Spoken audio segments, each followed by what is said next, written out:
Umugambi w'igihugu ujejwe kurwanya igituntu nkuko mubizi mu yindi migambi ujejwe amagara y'abantu ni umugambi utegurwa ku nzego zitandukanye kuva ku rwego rw'igihugu, ku rwego rw'amaprovince, ku rwego rw'uburere bw'ubuvuzi no ku rwego rw'amavuriro mato mato gushika no mu baremesha kiyago.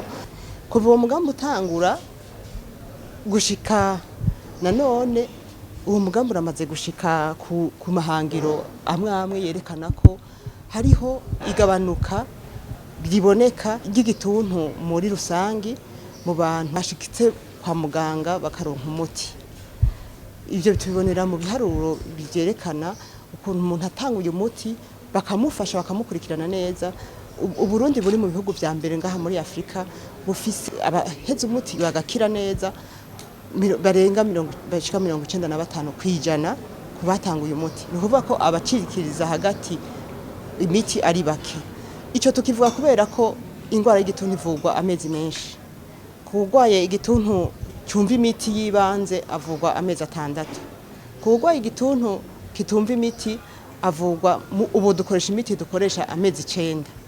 Murumva ko iyo tushoboye gukurikirana abagwaye igituntu bapimwe bakagitorwa bakaja ku miti, tukaba dufise muri rusangi turavye ubwoko bwose dusatiye hamwe ubwoko bwose muri rusangi bw'igituntu dusanga dufite twarashoboye gushikira abantu 95% bahejeje umuti neza.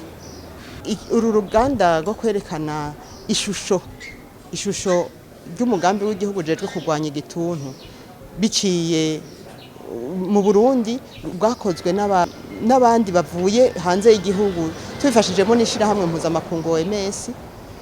Turabona neza ko batweretse ishusho y'u Burundi mu bijanye no kurwanya igituntu.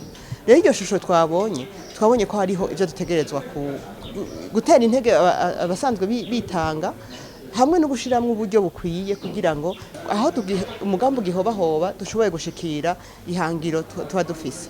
Akamaro natera leta y'u Burundi mu kubandanya ishigikira uwo mugambi mu kongereza uburyo na cane uburyo bujejwe kugura ibikoresho byo kupima muri laboratoire kugira ngo n'ingwara y'igituntu aho bikenewe hose ipimwe.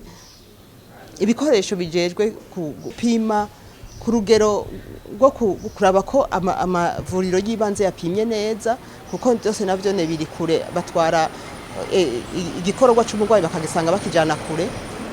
N'uburyo rero bwo kugura imiti, hariho n'imiti isanzwe ari mishasha no mu yandi makungu canke ishiramwe mpuzamakungu OMS bisaba ko twoshira mu ngiro na leta y'u Burundi igafashamwe kugira ngo tushobore kuyironka mu kongereza uburyo bwo kugura iyo miti.